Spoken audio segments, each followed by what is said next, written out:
There are people with $10,000, $20,000, even $50,000 sitting in a savings account. And they think they're winning.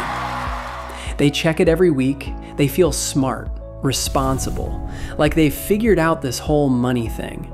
But here's the ugly truth nobody told them. That money, it's not growing. It's rotting.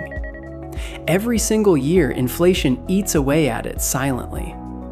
That $15,000 you saved 5 years ago, it buys you less today than it did back then. So the question isn't whether you should save. You should. The question is, when does saving become the trap instead of the solution?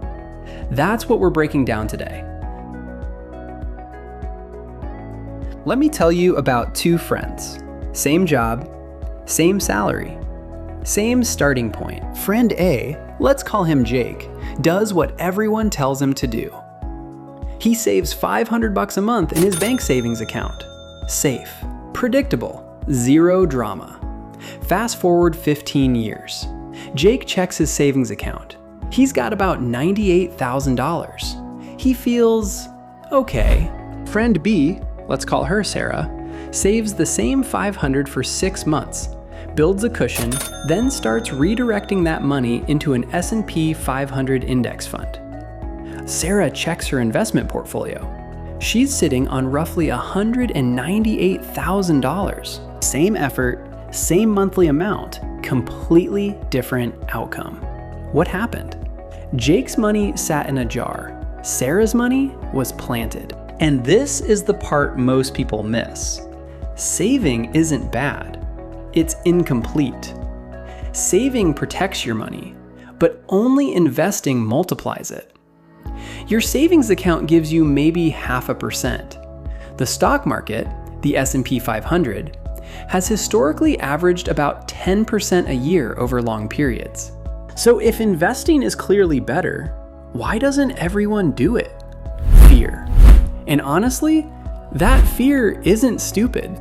When you invest, your money moves. Some days it's up, some days it's down. You open your app on a Tuesday afternoon and your portfolio dropped 3% and you didn't even do anything. Your brain screams, "Get it out, put it back in the safe place." And that's exactly why most people either never start or they start, panic during their first dip, pull everything out, and swear off it forever. But here's what the calm investors know that the panicking ones don't. Market drops are not losses. They're discounts. When the market dips and you're investing every month through your 401k or your brokerage account, you're buying more shares at a cheaper price.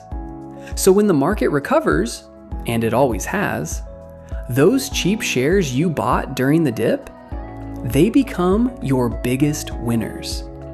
All right, so how do you actually do this? How do you go from saver to investor without losing your mind? Step 1, build your sleep well fund. Before you invest a single dollar, build an emergency fund. 3 to 6 months of your living expenses sitting in cash untouched. This isn't investment money.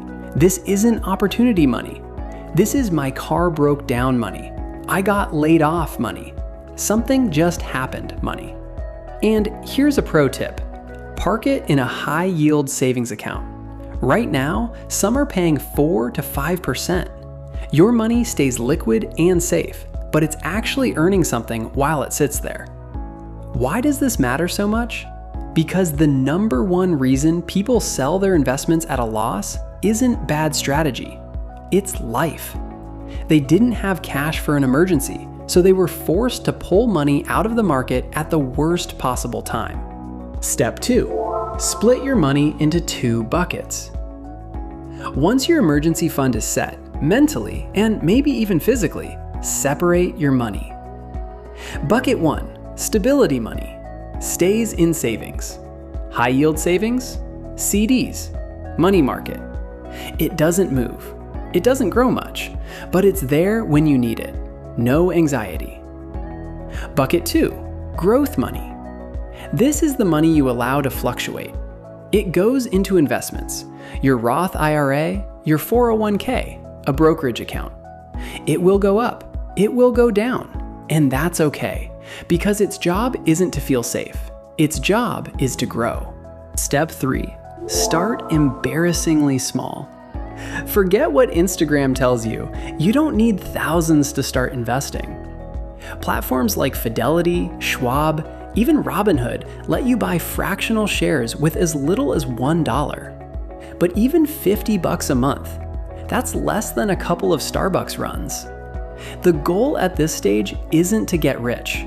The goal is to build the muscle, to get used to seeing your money in a place that isn't a bank account. Step 4, keep it boring. This is where beginners mess up. They jump straight into meme coins, options, penny stocks, whatever Wall Street Bets is hyping this week. Don't. Start with an S&P 500 index fund.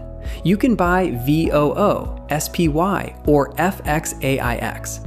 They track the 500 largest companies in America: Apple, Microsoft, Amazon, Google, all in one purchase.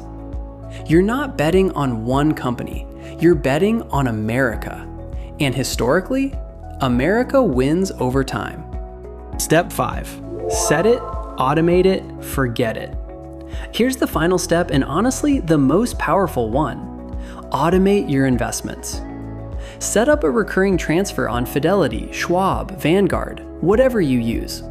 Every month, same day, money moves from your checking account into your index fund. No decisions, no emotions. And if your employer offers a 401k match, take it. That's literally free money. $500 per month invested consistently for 25 years at 10%, that becomes roughly $663,000. Your actual contribution? Only $150,000. The rest, over $500,000, is compounding, doing the heavy lifting. The boring, consistent, automatic approach almost always beats the exciting, active, emotional one. Here's a way to think about it that changed my perspective completely. Saving money is like collecting water in a bucket. You've got it. You can see it. It's safe. But it never becomes more water. Investing is like digging a well. It takes effort up front. It's not as visible. Some days the water level drops and you worry. But over time, that well provides more water than any bucket ever could. The difference between people who build real wealth and people who stay stuck isn't income, isn't luck, isn't some secret stock tip. It's the decision to move money from the bucket into the well. If this made the whole saving versus investing thing click for you, do me a favor, hit subscribe and that bell, because next week I'm breaking down the exact index funds and accounts I'd use if I was starting from zero in 2026. And drop a comment, are you still in the saving phase or have you already started investing? I read every single one. I'll see you in the next one.